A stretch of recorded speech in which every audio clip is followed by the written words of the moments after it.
This episode, we're showing you our removable budget DIY rooftop tent.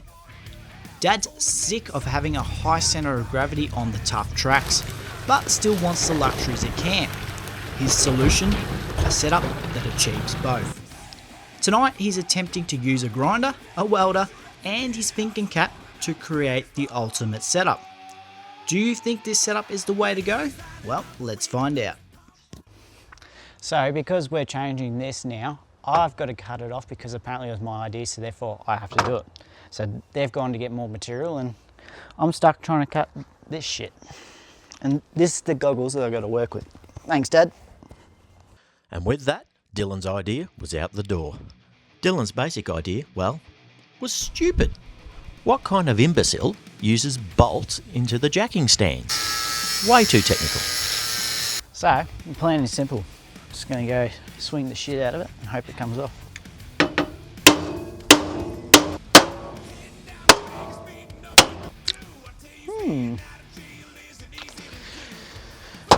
Plan B. Plan C, because we don't have the tool to do plan B. And you guessed it, plan C was going back to plan A.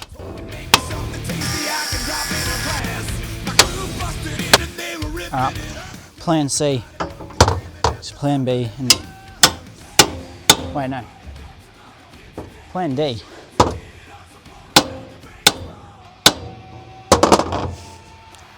Ah, you bastard.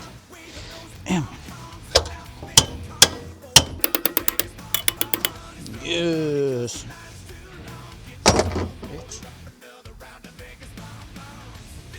Well, this was a good plan. I always start out good. I did. What was that? Whoops. Dad's not going to be impressed about that one.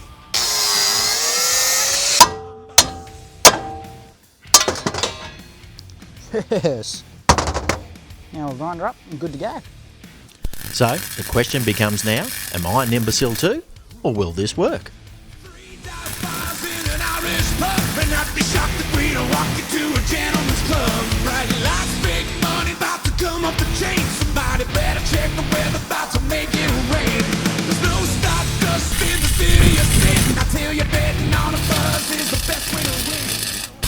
But the real question begs, is Dad's idea going to be any better than mine?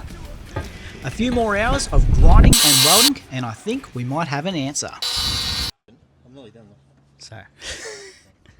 So you would see here that this looks completely different to yesterday, and that's because it is. So my original idea, whilst good in theory, didn't work in practicality in terms of trying to line up the bolt holes and all that. Unfortunately, because when we did this frame, it wasn't done on a jig. It isn't 100% square, so therefore trying to get all the bolt holes to be perfectly central and being easy enough to slide in and out, it just didn't work. So Dad's come up with a new plan, and I'll get him to run through now what his idea behind it and how much better it's going to be. All right, so the other one, like Dylan was saying, just got to line two bolts up all the time, and you imagine different grounds and all that, different heights, made it really hard. So this is just really, just pull it in and out. It's as easy as that. So the whole thing can just sort of slide in and out as you need. Obviously you can lift up the post if you're a little bit high or low, and this goes up and down. So just, yeah, these are quite a good size, so it's got a bit of freedom there. You just push it all the way home and then jack away. So the other thing I did like about this is we're going to weld to the centre brace as well. So you can see the centre brace in there. Just another point of supporting the centre of that when you're sleeping in it and it's on the stands, because these are 500 kilo rated, so that's well under, with me and Louise in there, well under the rating of them. Yeah, just simpler. And similarly on the back, we're doing the same, only not right across it, just between the two. So if we come back here, we're going between here and here, these two. And again, gives it that extra support when you're lifting off and when you're sleeping in it. So one there, and jack stands will come in there as well. And now, with the fronts all welded in, it was time to get into the rears.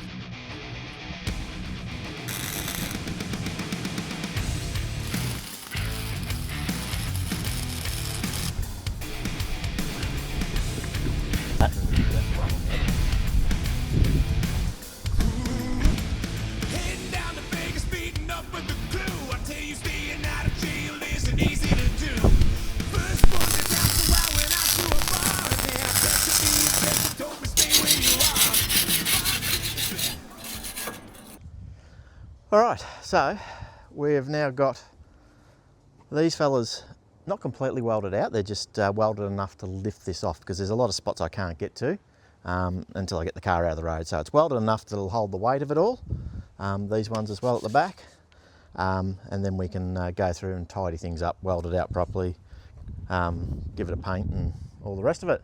All right, so when we built this initially, this is all our power feed. So from battery switches for lighting and everything, that actually plugs in. It's one of the multi-pin sockets.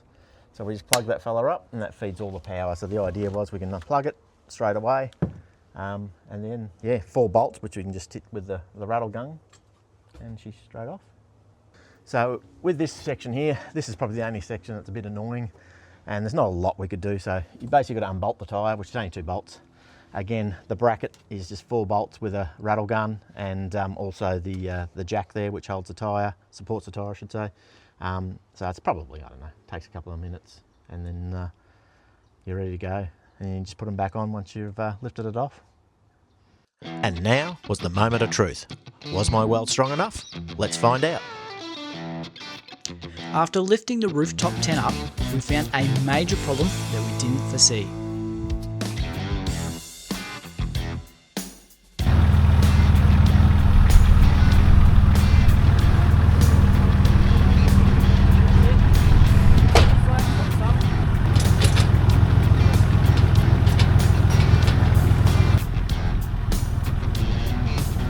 And Murphy's bloody law, we didn't jack it high enough. But this little mistake showed us that we needed to add a little bit to the frame. And what Dad means by that is stiffen the frame up. Currently the legs are too loose, creating excessive movement. A simple welded nut and bolt on all 4 will solve this, similar to a tow bar with a nut and thread. Once that was sorted, the frame was finally starting to take shape as the ultimate setup. However, Dad couldn't help himself and had one more idea to add.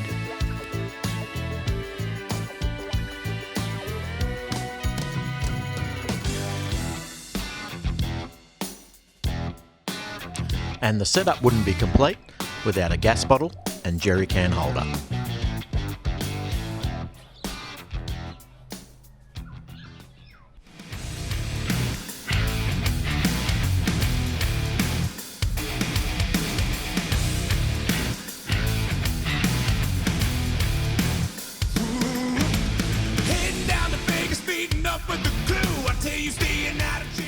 So guys, what do you think? Do you think this is a worthwhile exercise or another option? Do you think we should 4-link it? No, he doesn't need to 4-link it, otherwise he'd be able to keep up with my GQ. So chuck in the comments whether you think going down this road, leaving it as leaf sprung and doing a few mods down there maybe and leaving it that way and seeing how we go, or do we pull everything out, chuck in the 4-link? New diff. New diff, yeah, wider diff. Wider diff, yeah. Put some discs on the rear. Because Dad hates drums. They're a pain. And go down that road. What do you think? Let us know in the comments. That's Paddy's new setup pretty much finished up. Dad has some crazy ideas, but I think he has hit this one out of the park. Is this a budget DIY setup that you would consider for your ute? Let us know. As always, if you enjoyed this video and want to support us, please give this video a thumbs up and subscribe so you don't miss a thing. We have quite a few exciting things coming up, so stay tuned. Cheers.